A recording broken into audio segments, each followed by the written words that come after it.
Renu, the question is, yes, you can include the digital part also, but do you think there is a misalignment between HR and business? I think we are starting with a big challenge. And the first question is a challenging question. Is there a misalignment between business and HR? I would say no, there is no misalignment, but that is a wish list. Yes, there is a misalignment, or you can say that there is a gap, obviously, between business and HR, which should not be, and obviously data is the bridging force, but why is, if you are asking me why there is a gap, so the gap has multiple reasons. A, the stakeholders for HR are employees, always, and there are other stakeholders also, community and other, and customers and business and so on. But for business, the stakeholder is always customer and external market. So at times, there is a gap because what HR is seeing and what business is seeing may not be the same thing. It is data which can be, shown as there are some common alignment. So that is one reason that they have different stakeholder.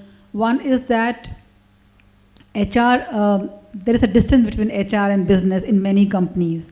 And we have always been saying that HR should work very closely to business, which definitely means that there is a distance and we have to, close that distance.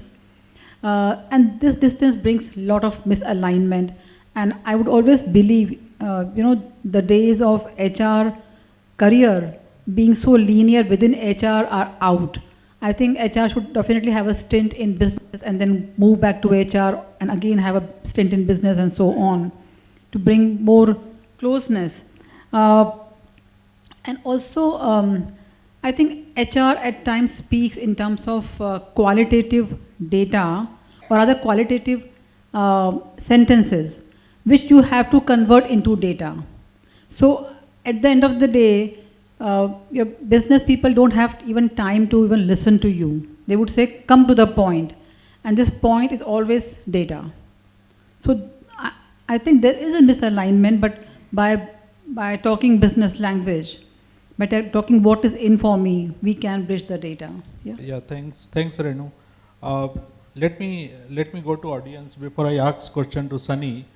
How much time you spend with the business in a day or in a week? Okay, first is, do you spend your time in a day with business? Raise your hand. Okay, yeah, see, not even 10%, huh? Not even 10%, Sunny. Okay, how many of you are business professional? So I ask in another way. So HR doesn't understand that they are also business guy. So there is a misalignment, the first misalignment, yeah? That you don't consider yourself as a business. HR can wait, understand the business. Yeah, that's where everybody is saying. It is coming from the top, it is coming from CHRO. Pick up any book, go to YouTube and say, okay, boss, understand the business. And today if you say business, I don't know, I'm not the business guy, then that's the first misalignment, my personal thought, right? So you don't spend time with the business, so you don't know what business is supposed to say. Business is busy with the business. If you don't go to them, they will not tell you what they are looking for, right? So question to Sunny is, do you think, Sunny, the leg up one is spending time, we got it right in the hall, and the leg up communication in absence of not meeting them is create kind of misalignment between HR and business? What's your views? Big time. I think communication in any form, if it is not done, if it is not happening, it can create misalignment. Forget about business and HR, between anybody. However, I would say that today it has become imperative for an HR professional to understand the business, to understand the vocabulary of the business. Because if you're not understanding the business, you're not solving anything. Then you are just there, as a showpiece. And sorry to say, with a lot of organizations which I have seen, that you have a HR for just as a support function, not as a business driver. So I think it is very important that we should understand, we should get a seat as HR professionals with those, at those, reviews or meetings or decision-making processes where there is a say of an HR guy. A lot of times I've seen that even HR folks are not even aware of what exactly the strategy of that business is. And if they don't know, they can't plan something which is relevant to that business. So I think communication when we talk about between HR and business is very, very important. On a lighter note, I have seen even there is no communication in between intra-HR team also. Talent acquisition doesn't know what talent management is doing. Talent management doesn't know what L&D is doing. L&D doesn't know what PMS is up to. So that is a bigger surprise. But then, however, I would say that that's how you learn, and there has to be an integrated approach within HR first, and then with the business. Understanding what exactly my business drivers are. What are those focus areas on which the CEO or the business head of the company is working on? And then you can contribute, you can add fuel to what exactly they want. And that's how you get that seat at the table. Otherwise, it becomes just a vanilla department in the company, which is only called at Diwali for making rangoli, that's it.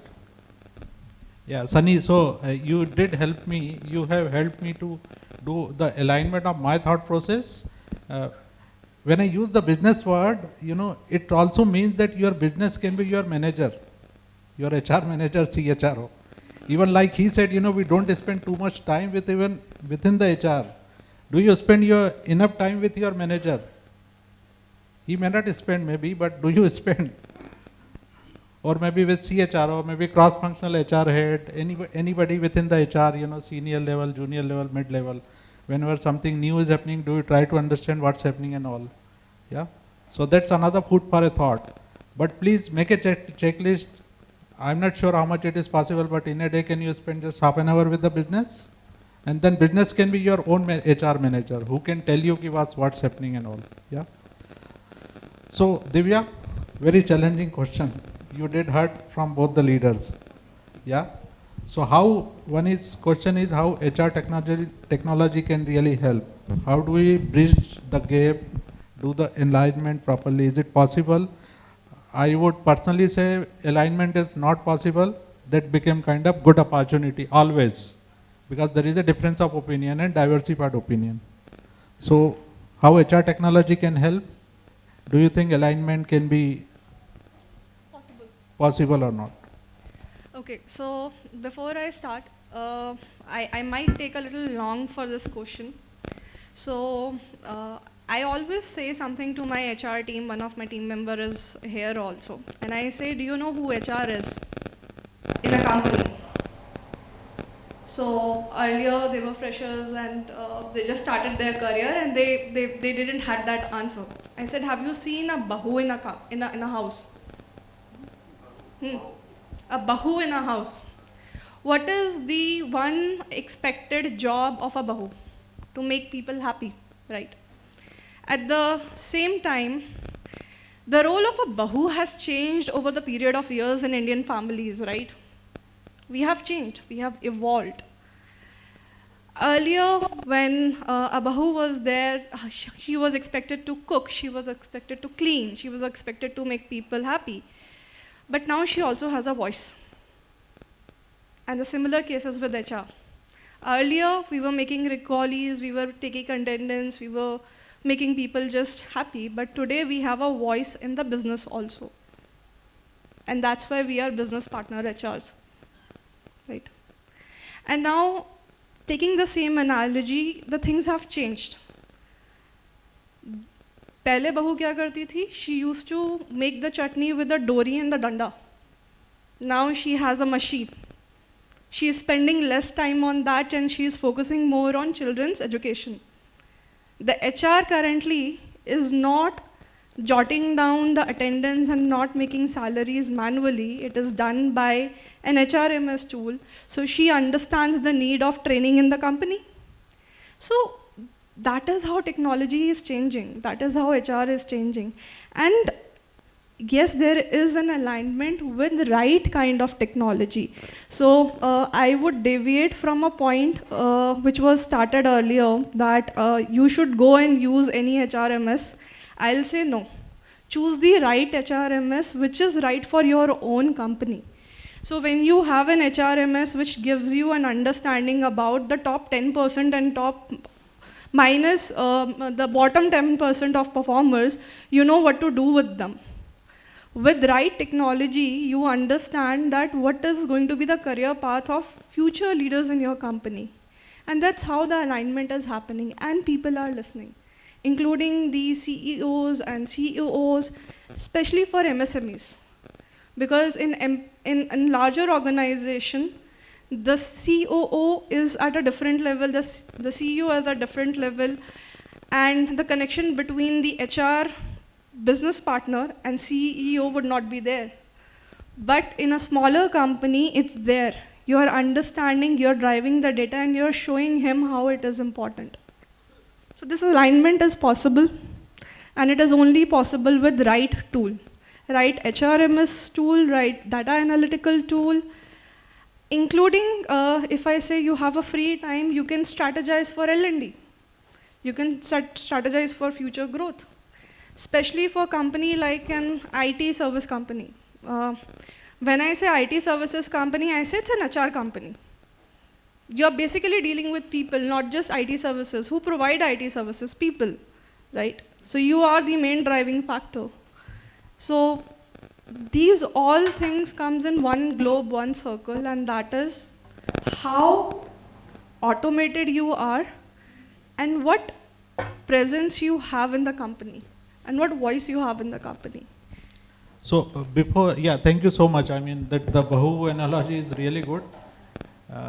Alignment with your company name also, cloud analogy. If Bahu is the HR, then I don't know who's the husband of Bahu, if you do the analogy with the organization. Before I go to Kshitij, question, out of syllabus question, Renu and Sunny, give me the name of 2-3 vertical in HR or department function, business always give the priorities. And that's where, HR has to be also. And we know which are those, but we just want your input, share with the audience. 2-3 function where, we say, okay, this, if we are taking care of this 2-3, then alignment is happening. Yeah. So you're talking about sub-functions or you're talking about the output? HR department. Yeah, so I think talent acquisition is one of the most important function, talent acquisition, because they are the one who give you a solution for your hiring needs. At the same time, this function should work very closely with talent management function so that we can have internal deployment, we can focus on internal hiring, and we may not depend only on the external hirings for continuing our talent pipeline. And another function is learning and development, which obviously is working very closely with business for coming out with various learning offerings. And the learning offerings could be around skilling, upskilling, could be around some compliance training, some risk trainings, could also be around coming out with talent management learnings around, say, coaching, mentoring, shadowing, and so on. So I think I'll pass it on to Sunny for sharing some more. No, I think it depends to organization that what kind of priorities they have for HR sub-functions. But overall, if you look at, I think highest score goes to talent acquisition, which is the main focus where you get the talent from. That's the first thing. Rest, every kind of development and whatever is after that.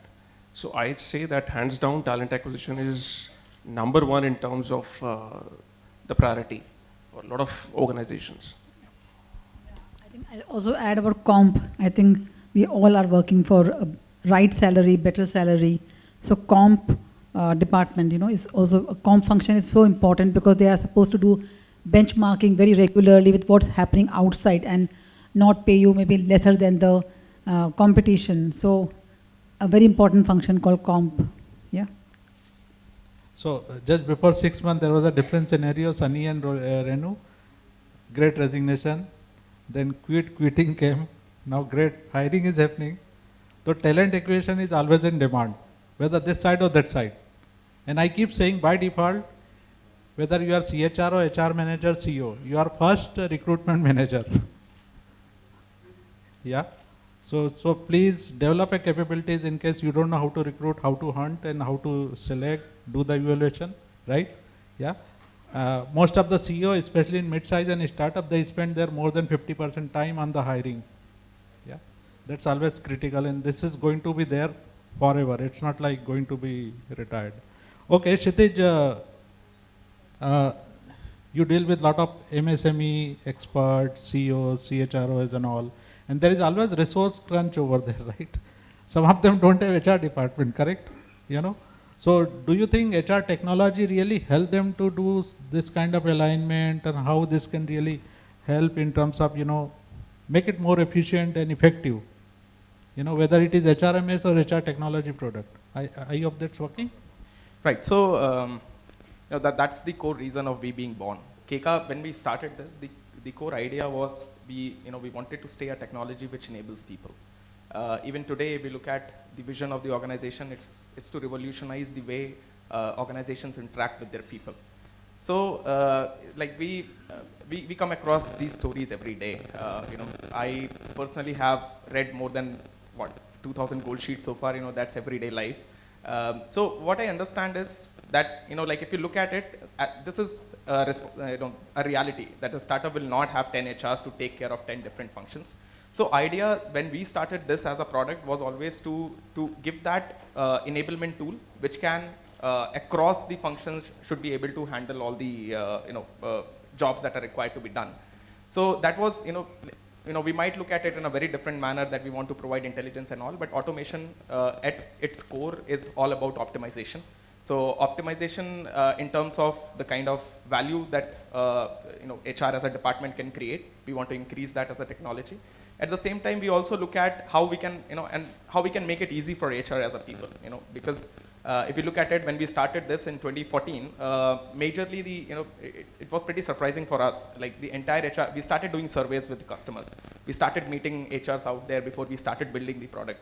The major 80 to 90% of the people were busy doing the ops functions, like getting the data out, getting the ops running, and then making sure that one way or the other the show just goes on. So that's where we realized that this is not truly what HR as a department was established for. Any organization, any startup establishes HR as a department to make sure that people-related intelligence that they require to build a smart business that should come from this source. But largely just doing the ops will never deal to that, right? So that is where we started thinking that it is through technology, it was possible for us to do it. So we started building modules.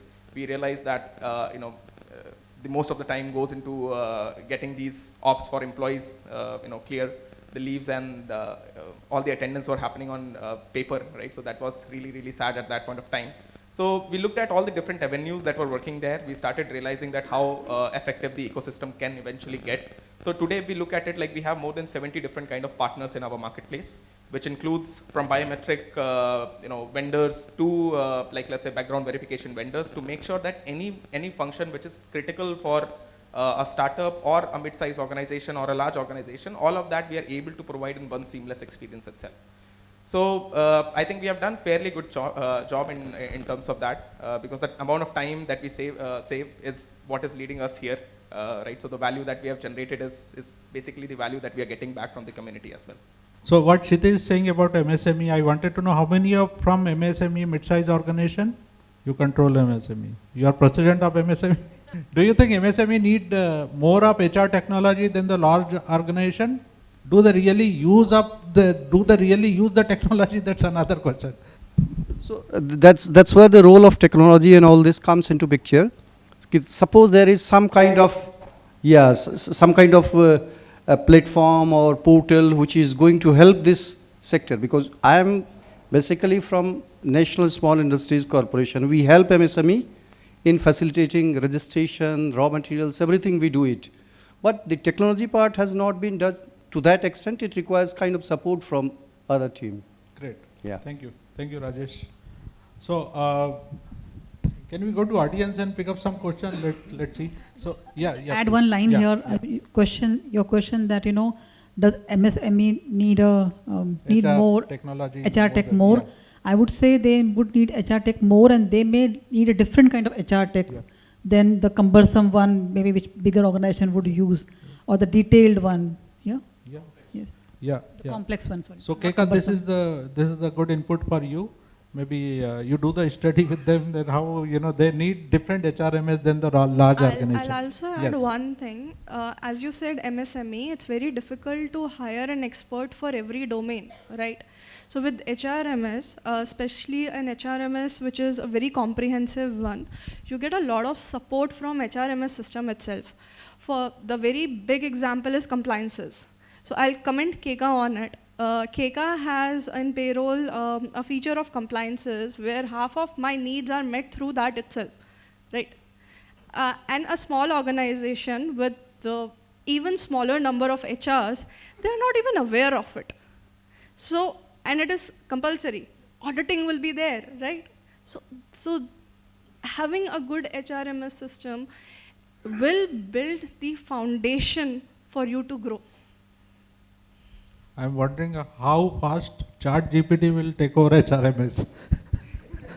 Right, so Just a joke, huh? Nothing against Keka. Okay. we'll integrate with it if it You requires. are integrating ChatGPT? We'll try that.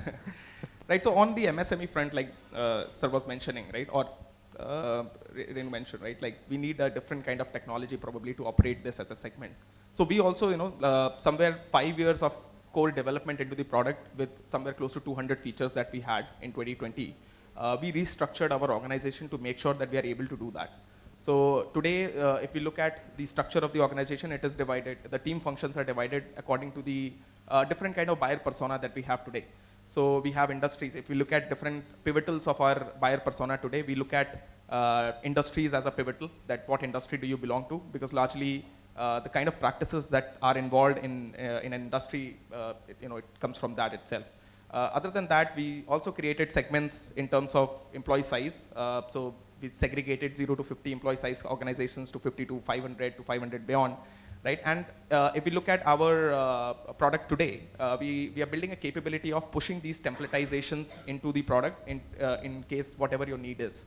So as soon as you come to our platform, you can take a plug and play template from our side, which can be implemented in 0 time, absolutely 0 time, which will actually ease out the problem what you were highlighting, sir. Great. Okay, so I want to go to audience now and pick up some question. Yeah, question has to be only question has to be question, no insight, okay, no observation, okay, to the point. If you want to direct to the any speaker, please do that. Yeah, it should be insightful question related to only topic. Okay, before I go to the audience, HR favorite is always, HR favorite topic and discussion is how many leaves are we giving, correct? Yeah. Then recently what's going on? Holi kab hai? 7 तारीख को कि 8 तारीख को है? Along with the Women's Day. Yeah. Huh? Same day. And then another very favorite is, end of the year is how many leaves are we giving? 10, 11, leave calendar. Yeah. And it's all in WhatsApp. Yeah, we are all part of the WhatsApp. But I haven't seen any question or the percentage wise ki okay, HR business alignment, HR strategy, capability building, leadership development, how HR can align with the business. Those are very less. Leaves and okay, did anybody ask ChatGPT Holi kab hai? Please do that. Okay, yes. Question has to be question, yeah? Right. Okay, my question is to both Renu and Sunny. They had mentioned that talent acquisition is the most important sub-function of HR. My question is that hiring for the first anniversary, is there any difference? And if you want to hire for the first anniversary, what HR needs to do? Thank you. Can you elaborate first anniversary meaning? The employee must spend his first anniversary in the organization where you are hiring. So Okay. maybe a little bit of employee How engagement. How much you can retain, right? Yeah. Okay. That's right. Yeah, work anniversary. Yes. Not birthday and not wedding anniversary. Not the wedding anniversary. So, okay, just a small correction. So the question was that what kind of sub-function or what is that sub-function a lot of organizations give priority to? Not the one is my favorite, but generally a lot of organizations, they give priority to talent acquisition. Was the response to that? And the question was that how many of employees are People are living within a year. That's what you are saying. People are living within a year, right? Right. Many recruiters, once they have the onboarding done, their job is done, right? But at the time of actually screening the CV and interviewing, you should know that this guy is going to stay, right? What is it that we are doing to ensure that the person stays? While the way he used the word competency-based hiring, I think that is very important that you are hiring for tomorrow. A competency देख के hire कीजिए, and which means you have to also start looking out of your own industry because you are focusing on competency. And if you are hiring with a multiple skill, then if after 8-9 months you have some restructuring and those roles are closed, you can move the person to another role. So this is the way we have been doing, but it may not be the best answer for all kind of organization. Maybe Divya would like to add something. I know the question was not for me, but I saw a drifting change after the strategy which we implemented, and that was to monitor first 6 months of the experience an employee has in the organization. So if an employee is feeling welcomed, and second, when any employee joins a new organization, he is looking for somebody who can help him. A lot of information is not there.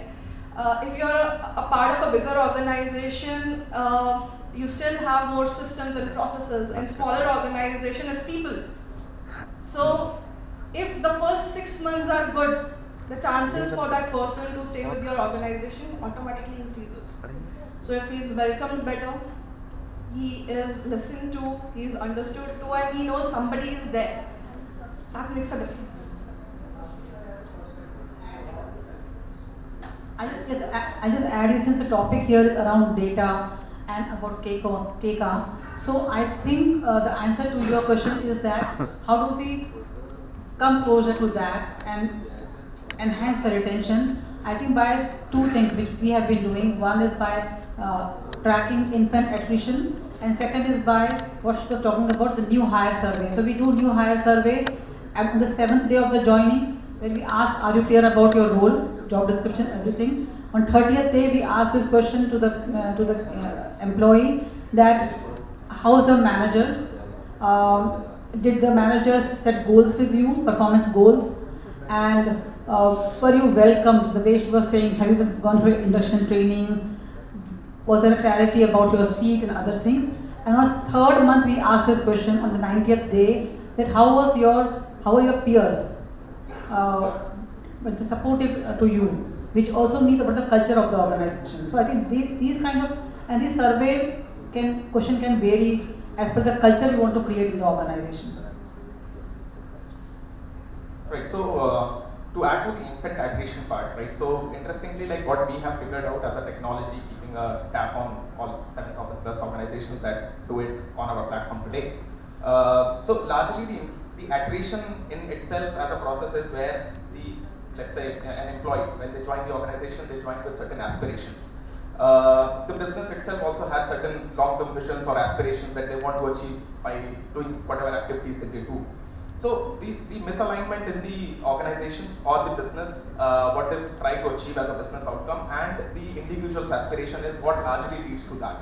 So infant attrition very specifically talks about, if you look at the major reasons why it happens is because the system or the organization itself is not able to give a clarity to the employee that what are they, how will their aspiration be met in a long run if they keep working with the organization.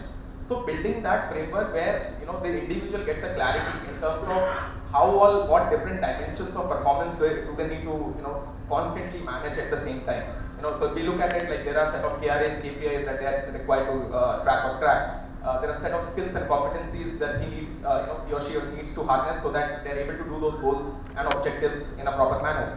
At the same time, they are also required to give them the visibility on the core values that they need to follow to make sure their behavior is in line with the kind of values that you want to pursue into the world, right? So having these, adding these segments into the onboarding process of an employee, where we do a proper assessment after a 6 months of period to understand that is there clarity, is there a clarity and is there a sense of peace inside the employee in terms of working with us or not. That should give us insights of how to control this. Hello.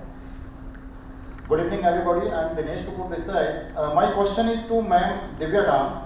So the question is because her concept of that Bahu is quite okay, because that we have heard a lot of the time over the years.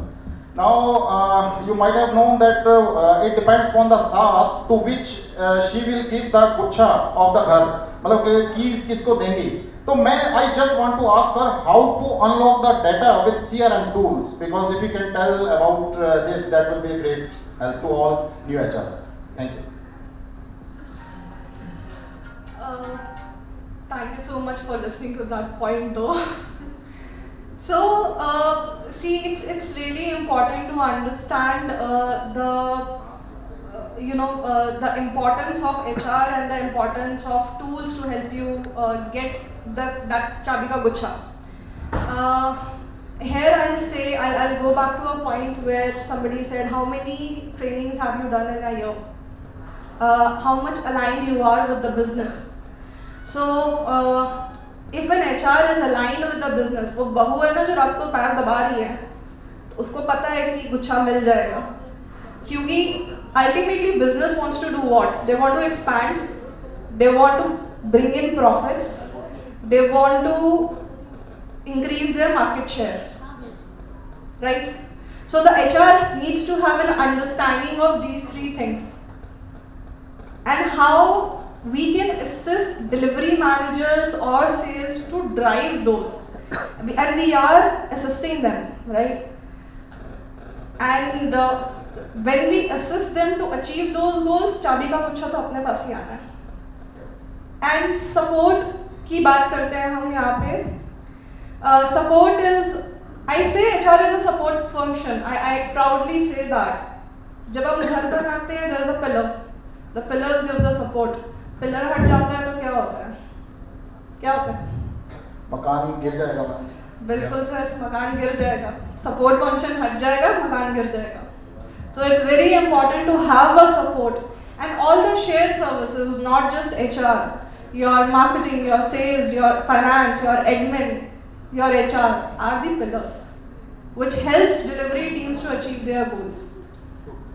My second question is to Mr. Kshitij. We'll take another round. Okay, sir. Okay, I just want to spend some That is time very with short panel. question, because I want from Mr. Kshitij, because he gave very good presentation in the beginning, but he did not mention about the data processing, because what tools should be taught by the HR people? Should we go for Apache Spark or not, or should we go for SQL only? Only these two tools, if you can throw some light, I will be highly thankful to him. Thanks a lot. Right. So to answer that, I think that dynamic is pretty dynamic, right? So it keeps changing. All the different technologies that exist, right? There is a kind of a continuum in it, but still some of them will lead for a period, then they will lag. So it depends on business to business that what is that you're aiming for, and accordingly, it would make more sense choosing the technology that is there. I don't have a direct answer to your question, sir, but probably after the session, once we meet in one-to-one, we can discuss more of this. Yeah. Okay, so we'll come back to you again. We still have time, around half an hour or less than that maybe. Another related things is, Sunny, is more of integration. So we talk about the alignment, but then how do we do the integration actually? What are the things you are doing in the organization, and maybe as an industry practice, okay, the integration has to be there between HR and business first of all. Then we understand the needs, then we actually implement. So your views on the how this silo approach can be reduced. You yourself agree, to some extent, people are working in a silo within the HR itself. So there is a more possibility that outside HR also there is a silo approach. So what's your views on that? Like I said again, depends on organization to organization and culture to culture. So no matter what strategy you talk about, they say culture eats strategy for breakfast. And that is true, because that is what exactly is happening in all the organizations now. So when we talk about integration, of various functions, let's say, or integration between HR and business, it has to be a collaborative effort. I'm sharing a few very basic examples, not from a perspective of learning and development, but that's something which is coming to my mind right now. So in my career, when we talk about driving big interventions, let's say a high potential development or something great in terms of the value, we make sure that all the relevant stakeholders who are business leaders or service function leaders are part of that initial discussion. They should have a say in whatever we are driving. They should have a say in whatever we are trying to do for them. And let's debate at the beginning only. And when you do that, there is a lot of integration which starts happening at the beginning, where once you start with the journey, everybody is aligned, everybody is aware that we know what is happening. We know that whatever tweakings we have done, it was a call which we took together. So these kind of cross-functional, cross-business teams, creation of these kind of CLTs, creation of these kind of councils really helps, and vice versa. Because when you are doing certain initiatives under the umbrella of HR and making sure you are taking the service functions and business guys in loop in terms of not just awareness, but in terms of their say of what exactly is needed, there are bright chances that when they are also doing something, they make sure that the HR is involved in those sort of initiatives as well. So that is something which is tried and tested, and it really works. In terms of, so the whole need is to create thoughts of cross-functional teams, cross-business teams, whenever you are talking about a new initiative or a new project. Okay, so I come to Renu now. Renu, what I understood, you love the data, right? Okay, and so when you deal with the business believe more in data, or they say, okay, empathy, sympathy, gut feeling, face values. What's your views on this? HR is ready always with the data, or HR goes and say, okay, I think I know this guy, I like XYZ, then let's give the promotion, hiring and all. Obviously that's not possible, but we have seen that some managers, some business, they ask for a data, some they don't. But what is the right approach? Yeah, so again, it depends on organization to organization. I'm sure that your experience would be quite different from my experience. I can only speak from my experience. And before that, I want to again repeat one sentence which I think I spoke in the beginning, that data is not only number, even behavior is a data. How the person is engaged. So you're calling people, okay, we have this birthday party, please come to the cafeteria, and nobody is coming. And then maybe they are giving a call to the pantry man and asking, "Hamara cake, hamare paas bhej do." Which means they are not looking forward to even meet their colleagues in the cafeteria. A, they are very hard pressed with work. B, they don't want to engage with people. So so it's a data point that they are not coming. There is a very less footfall happening in your engagement activity. A, do birthday party carry any significance? Should we do it or not? B, what is a better way of engaging more of them? So data is not about just what is the attrition number. Data is about how do people greet each other. When they are walking on the corridor, do they see eye to eye, or they want to just put hang their head and just go out. Data also is about when men, particularly, like we have business people who go out and smoke. Just they go out and smoke after maybe every 45 minutes. And when they find women together having coffee, they would give me a call. ये औरतें बातें बहुत करती हैं. But then what happens to you when you go out and do a smoke after every 1 hour? Because you're not visible and these are visible. So it's important to counter a data with a data. Not just for countering sake, but if you need to have data. And data is both number and these kind of things, the trigger that people show. Are they keen to talk to you? When you are putting an IGP, an internal job posting, are they applying against the position or not? It also shows, or if you are running a referral scheme, are they referring people? Which means, are they your brand ambassador? So all these are data points, fine.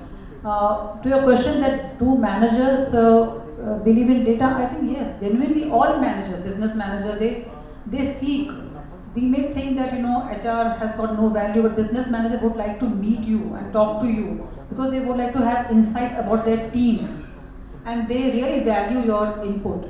But then if your input is about very superficial, then they won't get any value out of you. They may just sit with you, have coffee, and then not even work or get contributed from your value. So I hope I gave some kind of satisfactory reply. Yeah, I want to pick up one point, Renu, that it's very interesting that every conversation is data. You agree with that? And once you, I think once you win the trust, I'm sure that people will not ask for a data. It must happen in many cases and scenarios. If people trust you, they will say, okay, go ahead and take the decision. They will not ask them, okay, give me the data, and then it goes for a week and all, right? Yeah. Organize town hall meetings and nobody is asking a question. It's a big data point. Are they scared of asking question to you, or they think कि कुछ फायदा नहीं होगा पूछने से, you won't get a reply? Yeah. And all this experience and scenario, then you said, okay, how many people, like Renu is giving example, how many people talking to each other, how many people came in the town hall, then HR will tell you that, it was me too for 100, but only 10 people came. So this kind of thing, once you need to get into culture and build those kind of trust also, right? Let me come to Divya. Divya, this is continuation of what Sunny said, about the silo approach.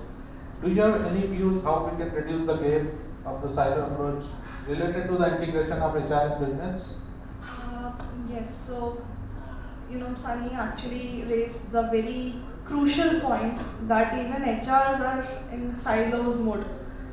The recruiter does not understand why they are recruiting a particular person. What does the business need? So that bridge needs to be, that gap needs to be bridged. And how will you bridge this gap? You will bridge this gap when you will open your mind. So even if you are starting your career as an HR, you need to understand that what is the importance that I am bringing in. First of all, HRs को ये सोचना भूल जाना चाहिए कि हमारा job सिर्फ रंगोली बनाना है. ये सबसे पहला जॉब है. ये हमारा काम ही नहीं है. There are people who can do that. But then the second thing comes is opening up. Opening up of finance team with HR team. How many funds do we have? How many budgets can be allocated? How many budget can be allocated for training, for learning, for even branding? Now we are talking about digitalization. HR branding is a very crucial part. And this all again is captured through the HRMS systems. You can see what traction is there, how people are reacting to you. Again, I'm going to come to Keka. I'm not a brand ambassador, but I'm just highlighting the features. You can use Keka to express the good work a person has done in the team. And it is also building a culture and helping me collect the data. I can go to different business managers and say, see, you have not given him the rating, but people are praising him. Where is this difference coming from? So we are talking a lot about data and empathy over here. I'll say it is actually a combination of both, which is making everything successful. A strong data helps you build a better case and reduces the silos. It's all about connectivity, and also it is about opening your mind. So with the integration and silo approach, Sunny, let me ask them question. How many times in a month or in a quarter do you visit HR budget? HR budget used to be reviewed earlier once in a year, right? Yeah, overall HR, how much you are spending, what's happening and all. Yeah, and most of the company now they are doing quarterly actually. Yeah, where we are losing and gaining and all. And same thing applicable for a HR goal also, right? what was most important before 3 months, which was kind of great resignation and all, today it is the least priorities, right? You want somebody to go, they are not going. So you think something else to let them go, right? Yeah. So, Kshitij, one is most crucial part is talent acquisition, where we believe in the data, because every business will ask for a data, how many people join, like there was a question that, okay, how many people actually living within 1 year? So data will tell you. Another critical point in the HR is performance management. So how this can reduce the gap of HR and business, and HR can really win the trust of the business, okay, this is the metrics. Sure. Right, so I see performance management as a solution to everything in the world, frankly.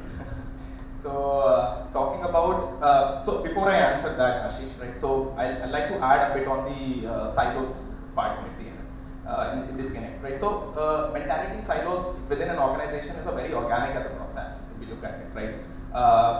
Salespeople would work together with salespeople, face same kind of objections and problems every day, and then their mentality and thinking process kind of becomes the same, right? And it's happening with every single corner of the organization based upon what job function are people assigned into.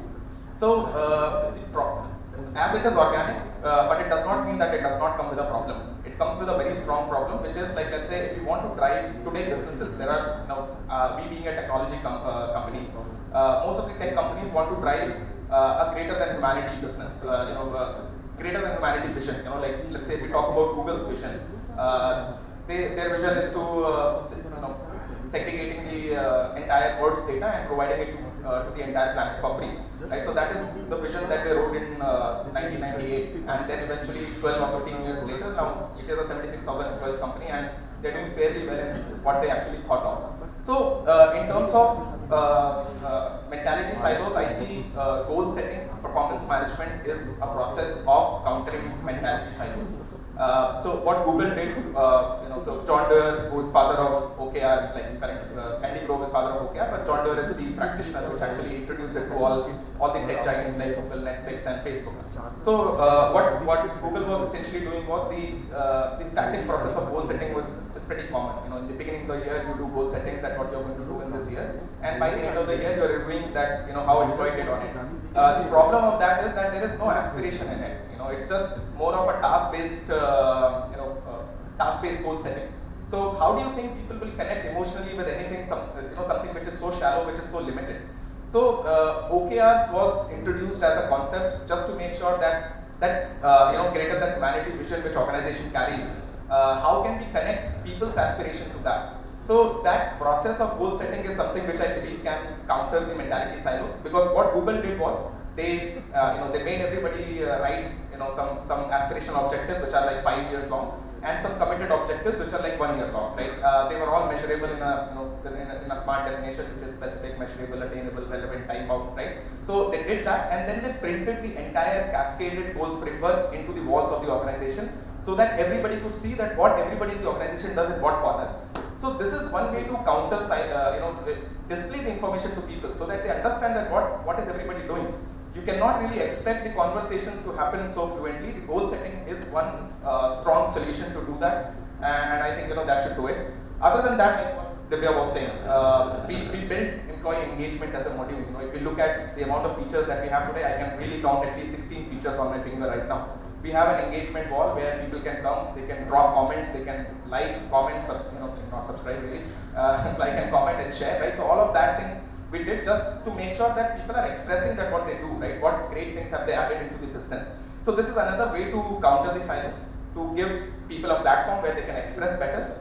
We also came across, we also built engagement module into the platform where you can drop different kind of learning materials that you want your people to understand, to read or to orient about. A lot of organizations utilize that for the COVID awareness that was required in 2020. So I think technology, we as a technology are definitely trying it, but at the end of the day, it's also about from the subject perspective also, it needs to be pursued very aggressively from the leadership end, or the HR drivers need to actually focus on right set of goal settings to make sure that we are able to tap into people's aspiration and align it with the organization. Yeah, thanks, Kshitij.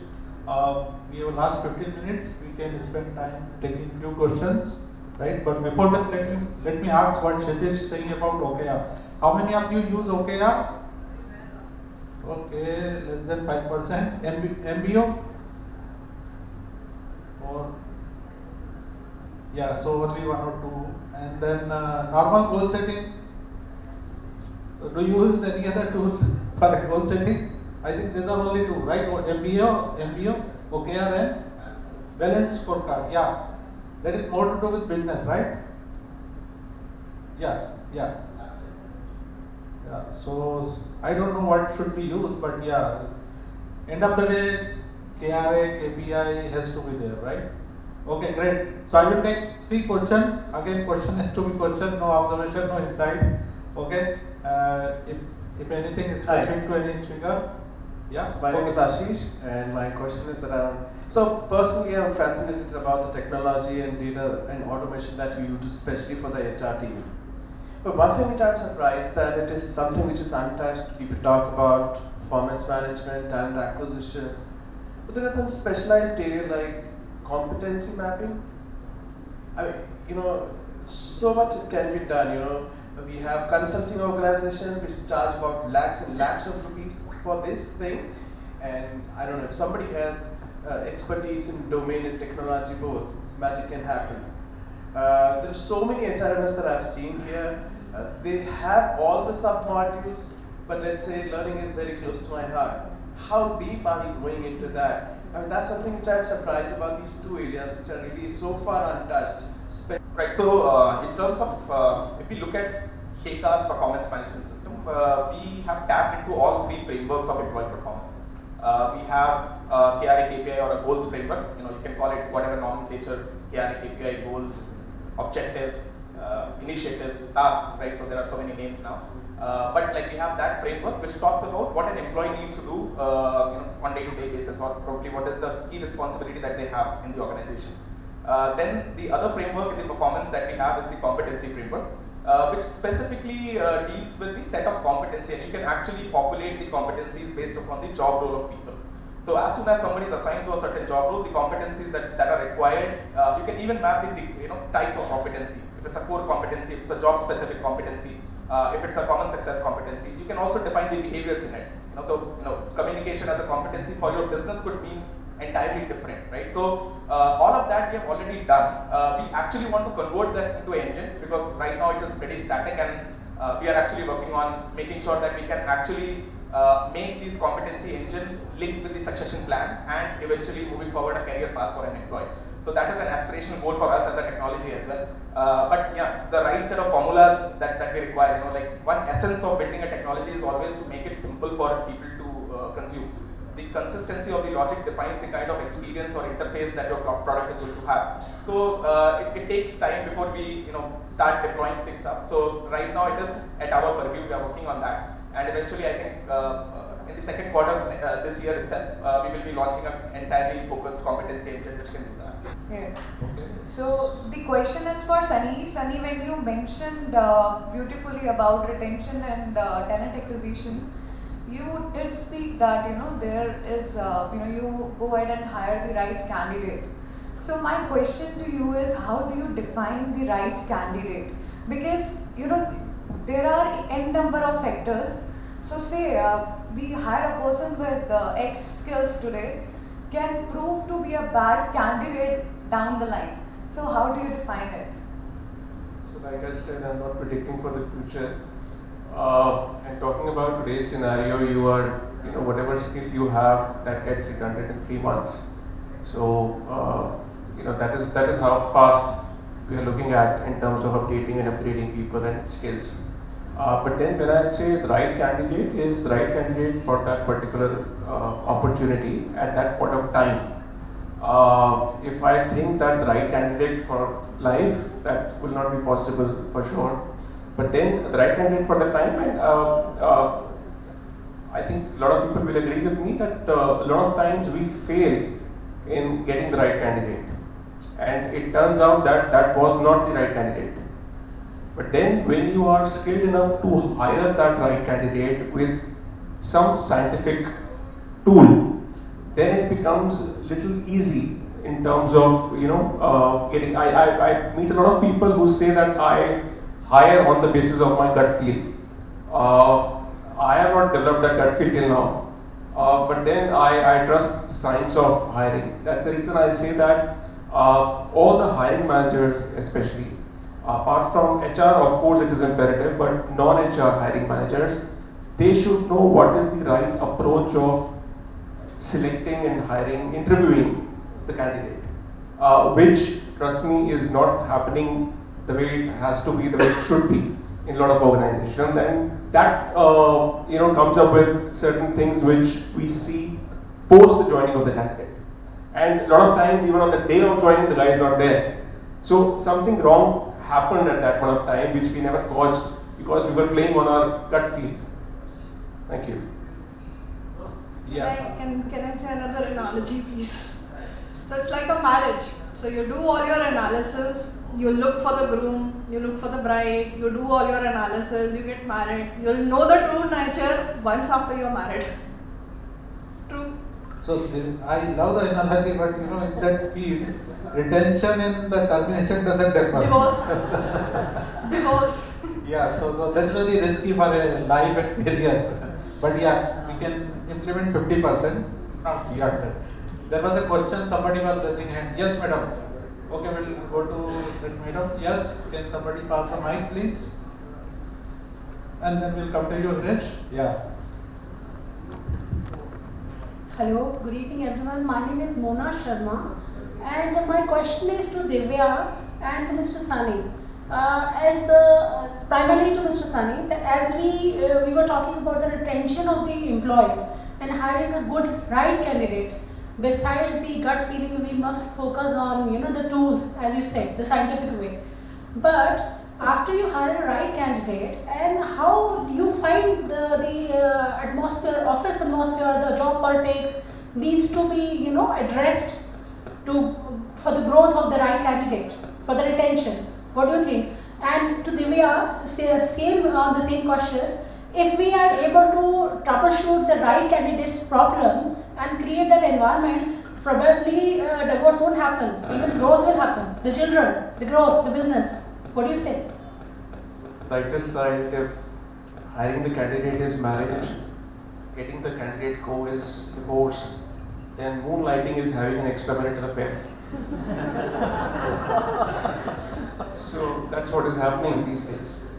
But yeah, having said that, when you speak about getting the candidate and making sure of the culture is what I think you are coming up. It is very important. My question was this only. No, absolutely. And culture is prime. I think no matter what we talk about, what jargons we say, if the culture is not the right fit for that guy, he will not stay. And when I say culture, it can be different for me, can be different for you. A particular culture can be favorable for me, can be unfavorable for you. So we have to make sure that whatever culture we are trying to give to a candidate and what kind of culture he is coming from. So these are two different words at times. And that is how they say that in the fashion of the way Divya says that when you see that a plant is dead or is not growing, you try to give water, sunlight, do something with the soil instead of just changing it or plucking it. So that doing something with the soil, the sunlight and the water is what culture is. That you make sure that we give those favorable conditions to that plant to grow. Exactly, sir. My point was that if we are able to retain the talent or the employee which we've hired, we'll cut down the efforts of entire talent acquisition once again, and we can focus more on the business. The HR is the main core of the business. Our purpose is to support them to increase their business, the growth within. A lot of talent acquisition guys says, "Sir, तो हमारी नौकरी खत्म हो जाएगी अगर लोग जाएंगे नहीं तो." Sir, but OJP में भी तो काम कर सकते हैं ना, on job promotions भी तो दे सकते हैं ना sir. Everybody is happy. Look at the Modi ji's module, right? Thank you so much. Add here, whatever you are saying is quite correct. So in the context of today's discussion, what you are saying that how do we catch the cultural element, then obviously by having a very effective way of interview, stay interview and exit interview both. Stay interview for those who have worked in the company for maybe 1 year, 2 years, what is making them stay in the organization. Exactly. If you can catch up these if Keka has a module, you can, the hiring managers or the managers can see, in their own department, who are the one who have stayed and what is the reason they have stayed. You can enhance those elements of your culture. And that particular time we can, spend on the business growth, what I feel, and that is an important part. Yes. Thank you. Thanks so much. Okay, so we'll take 2 more questions. I'm just looking at the watch. Yes, Hiresh, and then we'll come to you, madam. Yeah. Yeah. My question to Shivan is, as a HR professional, we all know that employees are becoming very much demanding even after the joining. That means, what I understand is, employee dissatisfaction level is going up. So, which may, resulting into the industrial dispute. My question is, how do you understand or how do we predict and how do we understand this inline between employee dissatisfaction and industrial dispute? I hope I am. Yeah, it's a very difficult question to answer though. So, how would Keka help in? Right, how would Keka help in identifying the dissent probably that an employee has in the early stages, right? When we started building this, Maybe in between after dissatisfaction may come at any level of Right. So, in terms of dissatisfaction, when we built that technology, we were largely focused upon HR functions itself. We thought that we will build something which will make sure that the everyday effort that HR has to put into doing their jobs, that needs to go down, right? They should not be really sorting out the leave applications on papers and doing that. So we actually did not think of that aspect in the beginning, but eventually looking at we need to make it measurable and we need to actually tap it, identify it if an employee is facing if there is a dissent or if they are having any grievance. So that's where we came up with a grievance redressal module.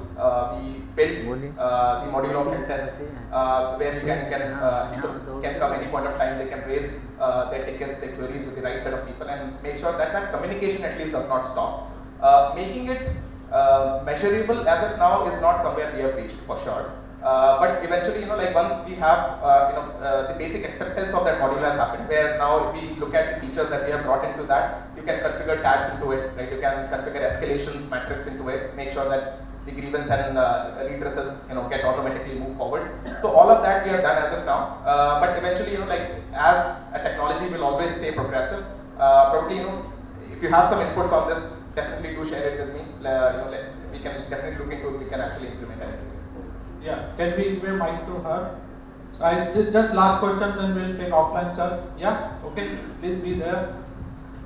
Thank you for coming. Hi, I'm Vibhuti, and my question to you is all three of you, right? And I would take a step back and ask all three of you that we have talked about that HR should understand business, HR should know everything about business, they should go to business. But there are two important aspects even that. The first is business even open? Renu mentioned that they value our insights, but is business, sales, operations and every other team or heads are open to even hear our views when we go to them, or they feel scared or some kind of fear element comes in that why HR is being intervening in our work? That is the first part. Second part of the question is, how as extreme senior leaders do you engage with senior management in raising your own voice? Are we getting it from them, or we have to take it from them? Can I start with answering this question? So, to answer your first question,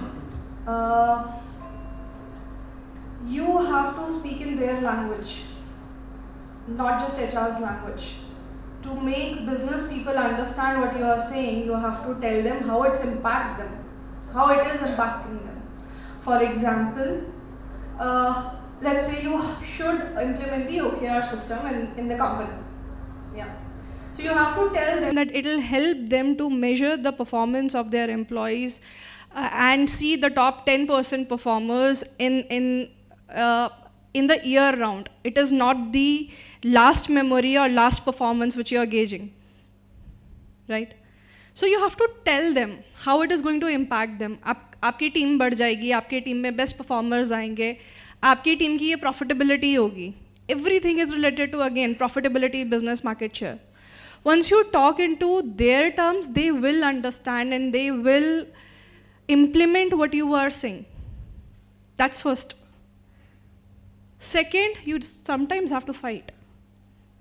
It's part of the job. Yes. You have to tell them what is right.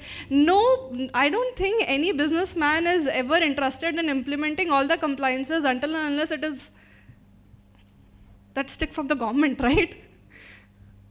ESI, EPF, it's a stick from the government. Chahiye, zaruri hai, compliance hai. At the very same time, you have to tell them कि नहीं ये ज़रूरी है. This is important for the growth. This is important for better brand, better image. आज की date में everybody is connected, right? Correct. Both ways. I actually used brand also, so I'm using my experience that I used it. Got it. Sir, you like to add, Sunny? No, I have a different. I'm sorry, what's your name? Vibhuti. So Vibhuti, I don't know. I'll tell you a global scenario. It's a bitter truth, but I am an HR professional, but there is a bitter truth which I would love to share. I don't know how many of you will agree. I have seen a lot of times where business or organization, maybe let's say business, said we don't need HR. We can do without it. But I have not seen HR saying we don't need business, right? So it all boils down to give and take. So when you asked me that should we go to the senior leaders or what, so I think it's all about how you showcase the value of HR to them. And then I think there is no looking back. So it's all about what kind of value we can show, and then they will understand your real contribution as an HR professional. Otherwise, the scenario has become where people are okay to outsource HR, right? So that's what the bitter truth is. But then it is totally in our hands to make sure that what exactly the real value of HR is and how we can contribute to the business. And as somebody told me, someday business है तो हम हैं, जब धंधा ही नहीं है तो हम क्या करेंगे, right? Thank you. Okay, you like to add up, then yeah. Right, just 30 seconds. Right, so my answer to this, I would recommend you my favorite book. You should read the HR scorecard by Dave Ulrich.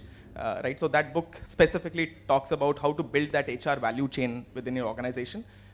See, at the end of the day, if you look at it, revenue is a single source of truth for all decision making in a business, right? What Divya said is again very important, that we should be able to talk to different stakeholders in their own language. We should understand the language of business that they have.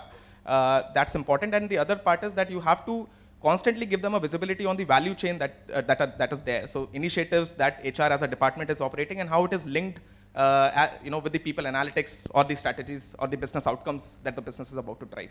So I think that should answer the question. Thanks, Kshitij. Last job. As a closing remark, what are the top 2-3 skills HR need to have to do the proper alignment with the business? In a word only, yeah, 2-3 skills. In a word, open mindset. Second, adaptive to learning. Great. Renu? I think she asked a very good question. What's her name? Yeah, and it's a very thought-provoking question. And I'm just going back. I've got no response, no straight response. Yeah, everything will be a jargon for you. But I think it's a journey, yeah, because comp and ben they can easily outsource. Everything they can easily outsource. And why would I, if I feel I'm so great, why will even I ask your opinion? Kitne baar ghar mein your own son, your daughter will take decision without even asking you, because they think you won't add any value. They may think. So similarly, business has been taking decision without the help of HR. So HR, how does they create value? Okay, Dave Ulrich's HR champion or scorecard you can read, but it's not a straight answer. But now, so what is the single competency which HR people should develop to be a good business partner? HR, I would say open to partnership. And I think this is a very big thing. Like how you open yourself to partnership? But this is what I can say. So, what kind of skills HR people should? Oh, so many. Few of them very basic ones coming to my mind is listening skills. That is very basic but very important, which generally people ignore, because if you give that ear to the conversations happening around you in the office, at your workplace, half the battle is won. But we tend to be so full of HR that we at times ignore what people are saying, what people are talking, what people are up to. So I think that is very basic but very important, listening skills. So for my side, I wouldn't suggest any skills, but largely I would say we have started just to increase the awareness in the HR fraternity. We have launched an HR academy. So you can visit Keka Academy, try certification courses, whichever you find relevant, whichever is solving the business problem that you're facing today, do that course. That will value add for me actually. Okay, 2 points from my side. We keep talking about business. HR should know business. I will say make business your HR. Yeah. So first of all, you should know HR end to end. Yeah. Most of us do not know actually, including me. So if you know HR, then perhaps you can go to the next level. Yeah. Sir, I just want to end up because we already short of 10.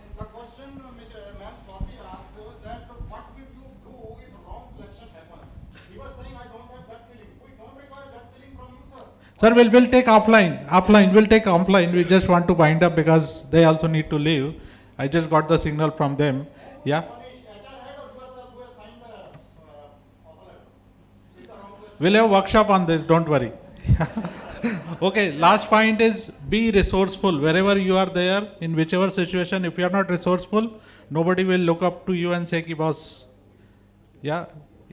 People need to have a feeling, ki, okay, I can reach out to this guy who can actually do the job. Yeah, that kind of feeling should be there wherever you are. Thank you so much for a wonderful audience. And thank you Keka team for arranging this great evening. Thanks all the panelists, Divya, Renu, Sunny and Kshitij. Yeah, great views we came across. Yeah, we look forward to see you in any other cities. Wherever event is happening, you can follow us on social media, right? Thanks.